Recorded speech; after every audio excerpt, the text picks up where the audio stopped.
क्या वाकई में भगत सिंह की फांसी रुकवा सकते थे गांधी जी? अपने जीवन काल में गांधी जी को इस सवाल का कई बार सामना करना पड़ा। आज भी लोग जब आजादी की लड़ाई के पन्ने पलटते हैं तो इस सवाल के जवाब की तलाश में रहते हैं। गांधी जी को किसी भी दशा में आजादी प्राप्त करने के लिए हिंसा का रास्ता स्वीकार नहीं था, जबकि क्रांतिकारियों को अहिंसक रास्ते से आजादी हासिल होने की उम्मीद नहीं थी।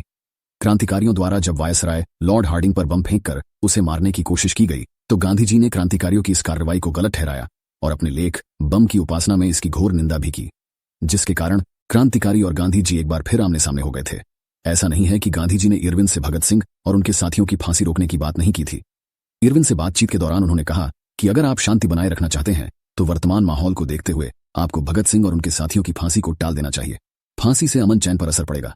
लेकिन वायसराय लॉर्ड हार्डिंग का जवाब था कि सजा को बदला जाना तो मुश्किल है, लेकिन उसे आगे टाले जाने पर विचार किया जा सकता है। गांधी जी ने दूसरी बार इरविन के सामने इस मसले को 19 मार्च 1931 को उठाया, लेकिन जवाब नकारात्मक था।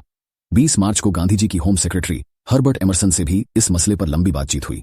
23 मार्च 1931 की सुबह गांधी जी ने इरविन को एक पत्र लिखा, जिसमें उन्होंने लिखा कि यदि आप सोचते हैं कि फैसले को बदलने में थोड़ी सी भी गुंजाइश है तो मैं आपसे यह प्रार्थना करूंगा कि इस सजा को आगे और विचार करने के लिए स्थगित कर दें।